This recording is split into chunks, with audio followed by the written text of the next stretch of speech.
Hello everyone, this is Rohit Kashyap. दोस्तों, आज की इस वीडियो में हम डिस्कस करेंगे एक अमेरिकन पोइट रॉबर्ट फ्रॉस्ट। उनकी एक बहुत ही फेमस पोएम है stopping by words on a snowy evening. इसको 1922 में दोस्तों लिखा गया था और 1923 में इसको पब्लिश कराया गया था। इस पोएम में दोस्तों टोटल 16 लाइन्स हैं, 4 स्टैंजा हैं इसमें। मीन्स इसमें 4-4 लाइन के 4 स्टैंजा आपको मिलेंगे। आप कह सकते हैं इसमें 4 और आइएम्बिक टेट्रामीटर का इसमें यूज़ किया गया। अगर आप लोग नहीं जानते कि आइएम्बिक टेट्रामीटर क्या होता है तो उस पर मैंने पहले ही वीडियो अपलोड कर दी है। टाइप्स ऑफ मीटर को मैंने उसमें एक्सप्लेन किया है, उसका लिंक मैंने आपको डिस्क्रिप्शन बॉक्स में दे दिया है। वहाँ से क्लिक करके आप वो वीडियो देख लीजिए जिसमें आपको पता चल जाएगा आइएम्बिक मीटर क्या। I will provide the link of the video in the description box. इस पर में दोस्तों क्या होता है, रॉबर्ट फ्रॉस्ट अपने एक घोड़े के साथ किसी एक जंगल से गुजर रहे हैं और बीच में उस जंगल में कहीं आकर रुक जाते हैं। तो वही पूरा सीन इस पोएम में दोस्तों दिखाया गया है। तो लाइन बाय लाइन इसको पढ़ेंगे तो आपको अच्छी तरह से समझ में आ जाएगा। चलिए शुरू करते हैं वीडियो को।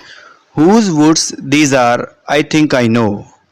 यहाँ पर दोस्तों वुड्स का मतलब है जंगल। तो यहाँ पर पोइट कह रहे हैं ये जो जंगल है, आई थिंक मैं जानता हूँ ये किसका है, इसका ओनर कौन है जहाँ पर मैं आकर रुक गया हूँ।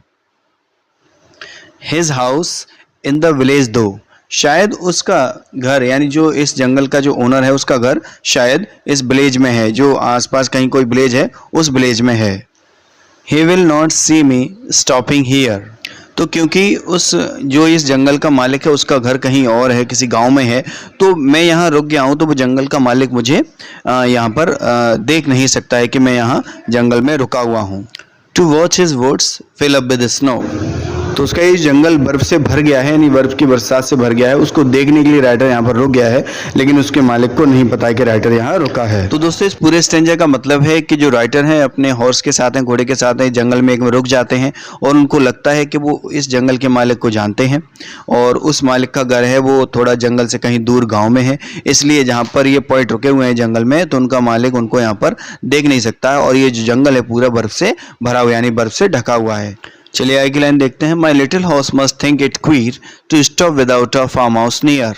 तो इस तरह मेरा किसी जंगल के बीच में रुकना मेरे घोड़े को बड़ा डिफरेंट लग रहा है, बड़ा अजीब सा लग रहा है कि मैं यहाँ पर क्यों रुक गया हूँ। और वो सोचता है कि यहाँ पर ना ही कोई घर है, ना ही कोई झोंपड़ी है, ना ही कोई फार्म हाउस है, तो मेरा मालिक यहाँ पर क्यों रुक गया, मतलब रॉबर्ट फ्रॉस्ट यहाँ पर क्यों रुक गए। ये सारी बातें उनका घोड़ा सोच रहा है।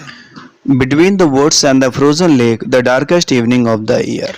तो रॉबर्ट फ्रॉस्ट का घोड़ा ये सोचता है कि मैं यहाँ पर जंगल में क्यों रुक गया हूँ, जहाँ पर एक जमी हुई झील भी है, ठंड का मौसम है और ये जो शाम है ये साल की सबसे डार्केस्ट शाम है।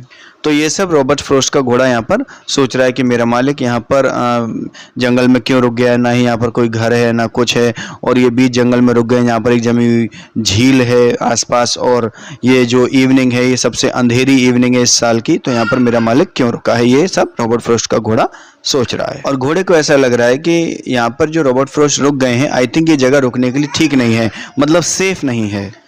He gives his harness bells a shake to ask if there is some mistake। दोस्तों ये लिखा हुआ है हार्नेस बेल्स, इसका मतलब होता है जो घोड़े के गले में जो घंटियां लगी हुई होती हैं, तो वो उसको बोला है हार्नेस बेल्स। तो यहाँ पर घोड़ा जो है अपनी गले की घंटियों को हिलाकर अपने मालिक से पूछता है, यानी रॉबर्ट फ्रॉस्ट से पूछ रहा है कि हम लोग यहाँ पर रुक गए हैं तो हमने यहाँ रुककर कोई मिस्टेक तो नहीं कर दी, कोई गलती तो नहीं कर दी, हम लोग आखिर यहाँ रुके क्यों हैं। चलिए अगली लाइन्स देखते हैं। The only other sounds the sweep of easy wind and downy flake.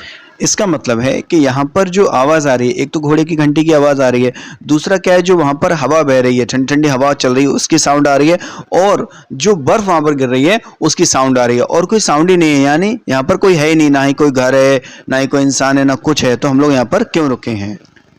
The woods are lovely dark and deep but I have promised to keep and miles to go before I sleep and miles to go before I sleep. यहाँ पर poet बताते हैं कि ये जंगल है बहुत ही सुंदर है, या अंधेरा है, बहुत ही डेंस यानी घना जंगल है, और अपने आप से पोइट ये प्रॉमिस भी कर रहे हैं कि मुझे कहीं रुकने से पहले या आराम करने से पहले मुझे बहुत आगे जाना है, बहुत सारे काम करने हैं। यहाँ पर एक सेंस ये भी निकल रहा है, जैसे लाइंस लिखे हैं दोस्तों, and miles to go before I sleep and miles to go before I sleep. इसका मतलब है कि ये भी है कि मुझे यहाँ मेरी डेथ होने से पहले या मुझे मरने से पहले, मेरे मरने से पहले मुझे बहुत सारे काम अभी करने हैं, मुझे बहुत आगे जाना है। ये जो दोस्तों लाइन है miles to go before I sleep and miles to go before I sleep, ये बहुत ही फेमस लाइन है। अक्सर ये एग्जाम्स में पूछ ली जाती हैं कि किस पोएम की लाइन है, किस राइटर की है, तो आपको इसको ध्यान रखना है। तो दोस्तों ये थी आज की हमारी छोटी सी वीडियो जिसमें हमने पढ़ा रॉबर्ट फ्रॉस्ट की एक बहुत ही famous poem stopping by words on a snowy evening. उम्मीद करता हूँ पोएम आपको समझ में आ गई होगी। तो आज की वीडियो में बस इतना ही, चलिए मिलते हैं अगली वीडियो में। Thank you.